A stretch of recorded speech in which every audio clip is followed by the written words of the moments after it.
Hey, what's up everybody? True Boxing here. Thank you for coming back to Get Hit with the Truth. So today we are doing the 2023 top 10s as we are going to look at my number 9 cruiserweight in the world right now, the former super middleweight world champion at 168, Gilberto Ramirez. Now before we get into that, if you could smash the like button, leave a comment, or subscribe to the channel, I really do appreciate any and all support that I can get as I continue to build my channel here. So Ramirez was not a cruiserweight coming into the year. You know, he was a light heavyweight still, and he was coming off of his first career defeat, a one-sided decision loss to Dimitri Bivol.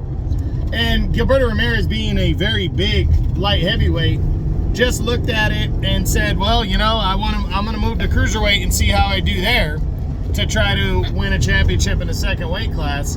And he would do that. That's exactly what he would do. He would come in and he would take on Joe Smith Jr., who was also moving up from light heavyweight. They would meet in, I believe it was October.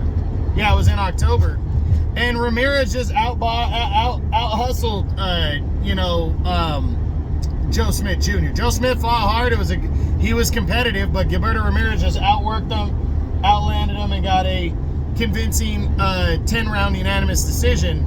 And now has completely thrown himself into the mix at cruiserweight. And that's what happens when you got a name right there, especially in the cruiserweight division, because this division's so starved for names that they're moving you to the top of the list. And the governing bodies have done that already. Gilberto Ramirez is ranked number 2 in the WBA and number 3 in the WBO.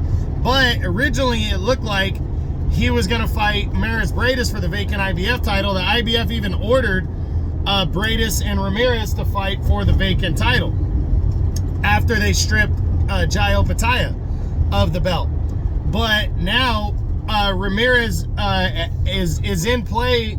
It said that he's in play for a mid-March showdown with Arsen Goulamirian for the WBA Cruiserweight Championship of the World.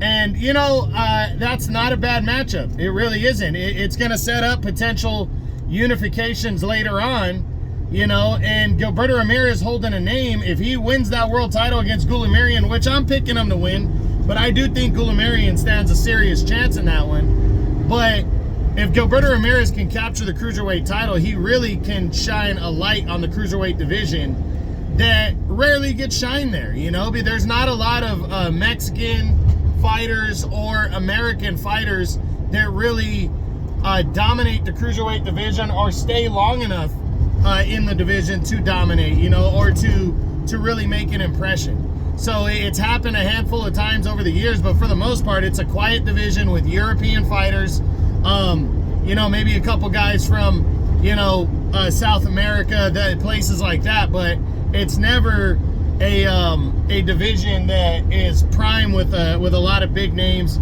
or like I said, Mexican fighters or American fighters. So Gilberto Ramirez really is in a good position here. Overall, he's 32, so he's still got some mileage left to come here and do some damage. He's 45-1 with 30 knockouts, and I really think he's at like his physical peak right now in terms of where he should be fighting, because he's a big boy and we know that. So Gilberto Ramirez and Arsen Goulamirian, I think Ramirez is going to be the WBA champion, and then he'll probably shoot into the top 5 after a victory there.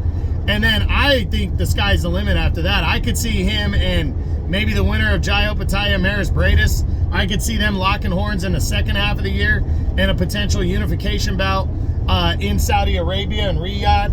You know, I think that makes a ton of sense. You know, and Gilberto Ramirez fights for DAZN too, and De La Hoya and them could seriously get major paydays by going over to Riyadh and fighting the best. So Gilberto Ramirez, I think he's going to the top 5 but before the end of the year, and he absolutely will finish higher than 9th by the time the year's over. But that doesn't mean that he's not going to get opportunities against to unify belts or anything like that. So we'll see what happens, but that's it. That's what I got. That's my 2023 top 10 on my number 9 cruiserweight in the world right now, the former super middleweight world champion and cruiserweight contender, Gilberto Ramirez. I hope you enjoyed the video. If you did, smash the like button, leave a comment, or subscribe to the channel. I appreciate any and all support. This is True Boxing.